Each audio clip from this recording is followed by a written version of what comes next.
Você já parou para pensar a quantidade de tempo que nós gastamos em sala de aula estudando ou supostamente estudando assuntos absolutamente inúteis de uma maneira geral para a nossa vida?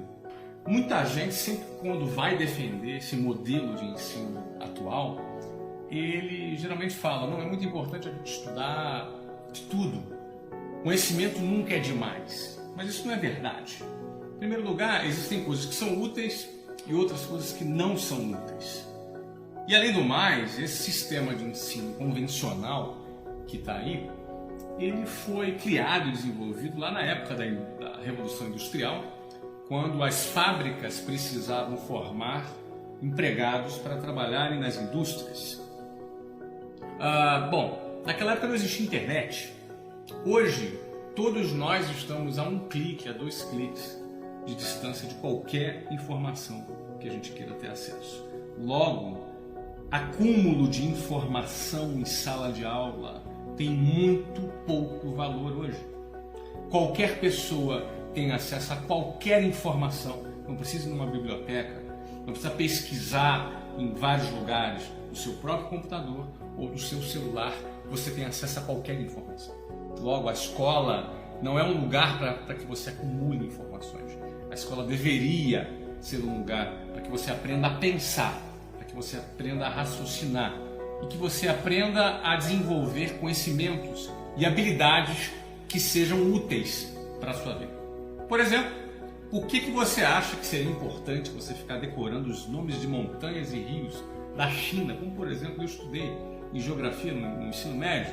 Eu nem me lembro mais, eu tirava notas boas, eu fui um excelente aluno, mas hoje eu não me lembro. Grande parte daquilo que você estudou na escola, você vai se lembrar. Eu não me lembro da maioria das coisas, de muitas das coisas que eu estudei na escola, porque no fundo, grande parte do tempo a gente fica decorando, acumulando informações e decorando informações para a gente poder fazer prova. A gente vive nesse sisteminha artificial de decorar para fazer prova, decorar para fazer prova. A pergunta que fica é: necessariamente os melhores alunos das turmas são os que são mais bem-sucedidos na vida?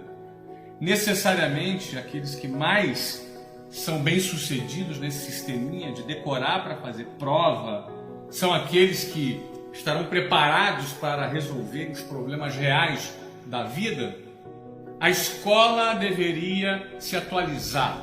A escola, além de matar a imaginação das pessoas, colocam elas dentro de uma caixa, treinam elas para pararem de pensar, para pararem de ter iniciativa e colocam as pessoas como meros consumidores passivos de informação.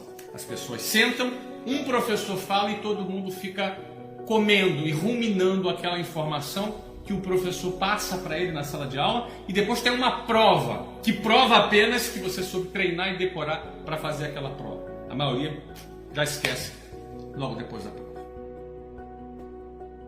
Uma das outras provas de que esse sistema é ineficiente é que ao final do ensino médio, grande parte dos alunos que se formam no ensino médio são analfabetos funcionais. Na realidade, estou falando até de universitários, são analfabetos funcionais. O que é o analfabeto funcional? É a pessoa que é incapaz de compreender, ler um texto, e ele é incapaz de compreender o que aquele texto simples está querendo transmitir. Passaram mais de uma década nas mãos do sistema de ensino, mas mais uma vez o sistema de ensino se prova incompetente para isso. Em vez disso, e se a escola tivesse um formato diferente? Se em vez de muitas matérias inúteis que se tem na escola, por exemplo, você estudasse direito do consumidor. Aí você vai falar assim: pô, Flávio, mas nem todo mundo quer ser advogado. Ô meu filho, você não quer ser advogado, mas você é um cidadão. Você precisa saber os seus direitos. Direito do consumidor não é para advogado somente. É para você, é para mim, é para qualquer pessoa. Todas as pessoas poderiam estudar direito do consumidor, poderiam estudar direito civil, poderiam estudar as várias disciplinas do direito que te dá noção das regras do jogo para que nós vivamos em sociedade conscientes dos nossos direitos. Não do ponto de vista técnico, da profundidade, você fazer uma defesa, uma petição, não, nada disso. Você conhecer o básico como consumidor, como um indivíduo que vive numa sociedade que tem leis e regras do jogo. Não entender o mínimo das várias disciplinas do direito é o mesmo que você ser um jogador de futebol e não saber o que é impedimento. Você não saber que não pode botar a mão na área, senão é pênalti. E, infelizmente, nós passamos mais de uma década esquentando a cadeira da escola sem aprender o mínimo das regras do jogo. Por que isso? Será que quem decide esse programa não tem interesse que você conheça as regras do jogo? Você quer ver uma outra matéria que é fundamental? Educação financeira. Educação financeira é fundamental. Você deveria estudar isso todas as semanas dos últimos 10 anos da sua vida. Desde a primeira série do ensino fundamental, você já deveria estudar educação financeira. Educação financeira, como você comprar um imóvel, como comprar um carro, como deduzir juros, como trazer os valores para valor presente, como calcular o impacto dos juros a longo prazo, como você aplicar o seu dinheiro, como você ter a sua independência financeira, como você fazer a sua própria previdência em vez de ficar dependendo da porcaria da previdência que o governo oferece, como você poder gerenciar melhor o seu dinheiro. Por que será que você não aprende isso? Por que será que você ficou estudando as briófitas em vez de aprender como lidar com o seu dinheiro? Aí aparece sempre naquela hora que aparece sempre alguém falando assim, né? Não, é importante conhecimentos gerais. É legal, meu amigo. O Google tá aí pra gente saber de tudo. Agora, já que a gente vai estudar alguma coisa, já que nós vamos gastar o nosso tempo com alguma coisa na escola, que seja com alguma coisa útil. Por que estudar alguma coisa que não é útil sob o argumento dos conhecimentos gerais? Então estudemos os conhecimentos gerais, investiguemos os conhecimentos gerais, mas com temas que sejam úteis. Por exemplo, primeiro socorro. Um cara teve um AVC na rua, você sabe o que fazer? Teve um ataque cardíaco, você sabe o que fazer?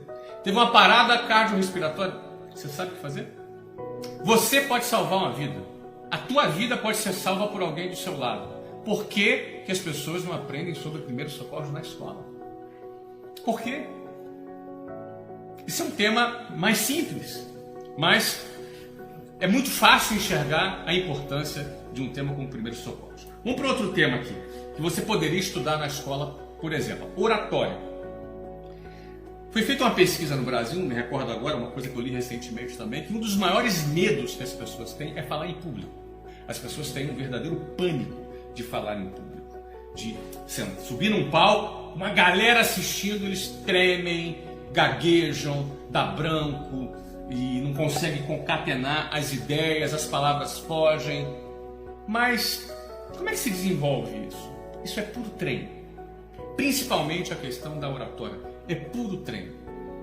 Mesmo para as pessoas que são pessoas tímidas, é puro treino. Existem técnicas, inclusive, para isso, que podem ser desenvolvidas, você pode treinar. E eu fico me perguntando, você fica com as nádegas na cadeira da escola por mais de uma década, e por que não existe um treinamento focado no desenvolvimento da sua oratória? Oratória vai ser importantíssimo para a sua vida em várias coisas. Você pode se destacar, você pode assumir cargos de liderança. Você, obviamente, numa dinâmica de grupo, você vai se destacar, você vai ser contratado muito mais facilmente. Você pode vender produtos, fazer apresentações de produtos. A oratória é uma ferramenta importantíssima na vida de qualquer profissional que deseja se destacar. E como você passa pela escola sem desenvolver, sem treinar a oratória, não faz sentido. Não faz sentido, porque não tem interesse. Alguém aí não tem interesse em te desenvolver e prefere manter você como um anônimo no meio da multidão? Será que esse é o passo? Bom, vamos passar para a próxima. Outro ponto interessantíssimo que poderia ser ensinado nas escolas desde o início não é inteligência emocional. A gente já percebeu que não basta ter QI, que é um coeficiente de inteligência, que é aquela inteligência acadêmica, a sua capacidade de memorizar, a sua capacidade de lembrar das coisas. Isso é bacana, isso é importante também, mas o seu coeficiente emocional também é fundamental, porque de nada adianta você memorizar bastante as coisas, não é? Mas você desistir na segunda dificuldade. Você ser consumido pela ansiedade. As suas emoções são os seus maiores amigos e o pior dos seus inimigos. Porque pelas suas emoções você pode ter inteligência para poder administrar essas emoções a seu favor, ou você ser completamente analfabeto do ponto de vista emocional, a ponto de toda hora colocar tudo a perder, abrir o bocão, falar besteira, ter reações ruins, porque as ações a gente calcula, a gente consegue calcular, eu vou fazer isso e vou fazer aquilo. Agora, muitas vezes as reações a gente não controla. Por quê? Porque é uma questão de falta de controle emocional. Isso poderia ser treinado, isso poderia ser ensinado nas escolas durante mais de uma década que você ficou lá estudando os gases nobres, você ficou lá resolvendo problemas de simulações, às vezes absurdas. Eu lembro, problemas de física, com simulações absurdas.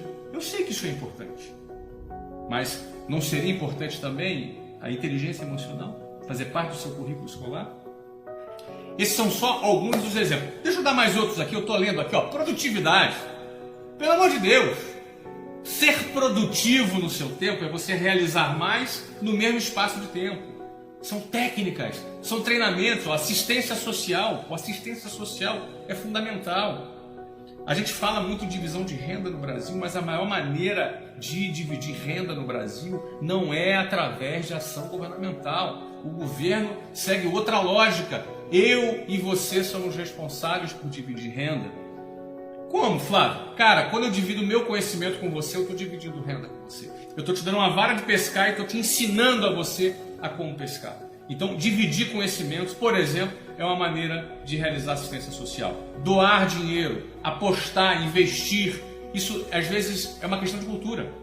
Eu deixo para você questionar: a quem interessa esse currículo escolar defasado, ultrapassado, com matérias absolutamente inúteis, muitas delas inúteis, outras delas com pouca importância, e deixando de lado temas tão importantes como esse que eu acabei de mencionar aqui agora? Eu poderia mencionar muitos outros temas, como programação, e por aí vai. Tem muitos assuntos que poderiam ser ocupados para que seu filho tenha uma educação decente. Por isso eu quero terminar esse vídeo deixando uma frase para você aqui: eduque o seu filho apesar da escola.